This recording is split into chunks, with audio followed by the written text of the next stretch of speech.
मोदी सरकार पूरी तरह से तानाशाही पर उतर आई है। जो सरकार बड़े बड़े दावों के ढोल पीटती है, अमृतकाल, विश्वगुरु वगैरह वगैरह के, वो देश के करोड़ों छात्रों और युवाओं के हक के लिए अपनी जान दांव पर लगाने वाले एक सच्चे देशभक्त को बेरहमी से कुचल देना चाहती है। देश में हुए भयावह पेपर लीक कांड के खिलाफ आवाज उठाने वाले सोनम वांगचुक को अपराधी की तरह ट्रीट करना मोदी सरकार के अहंकार की पराकाष्ठा है। 2025 में भी एनएसए लगाया गया था सोनम वांगचुक के खिलाफ, जब वह लद्दाख के हितों के लिए प्रोटेस्ट कर रहे थे।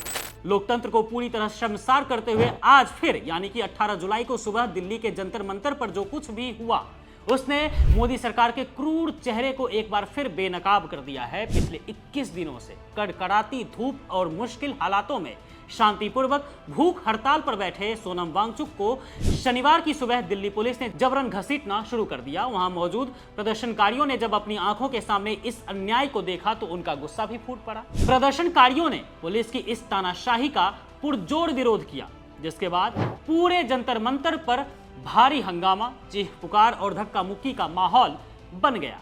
पुलिस ने किसी की एक ना सुनी और सोनम वांगचुक को सफेद चादर की आड़ में मंच से घसीटकर जबरन गाड़ी में डालकर सफदरजंग अस्पताल ले गई। एक ऐसा इंसान जो सिर्फ इस देश के छात्रों के बर्बाद होते भविष्य के लिए भूखा बैठा था, 21 दिनों से उसे इस तरह घसीट कर ले जाना यह दिखाता है कि सत्ता के गलियारों में बैठे लोगों का दिल कितना पत्थर का हो चुका है।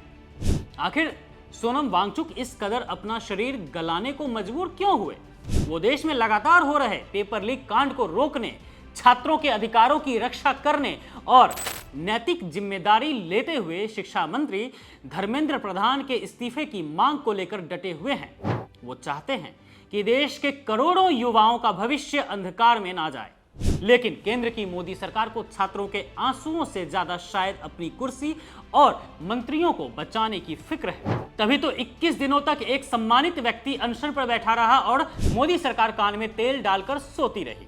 मोदी सरकार की इस संवेदनहीनता को देखकर आज देश के लोगों को 42 साल पुराना वो दौर याद आ रहा है जब देश की कमान इंदिरा गांधी के हाथों में थी। साल 1984 में जब सोनम वांगचुक के पिता सोनम वांग्याल ने भी एक बड़ा आंदोलन किया था और वो अनिश्चितकालीन भूख हड़ताल पर बैठ गए थे, तब की इंदिरा सरकार ने विपक्ष के उस आंदोलन को कुचलने के बजाय संवेदनशीलता दिखाई थी। तत्कालीन प्रधानमंत्री इंदिरा गांधी ने खुद मुलाकात की थी, उनकी मांगों को समझा था और सम्मान के साथ उनका अनशन खत्म कराया था। वो एक नेतृत्व था जो जनता के और आंदोलनकारियों के दर्द को समझता था और पता है, जो मांगे थी उस समय वो 1989 में पूरी भी कर दी गई थी।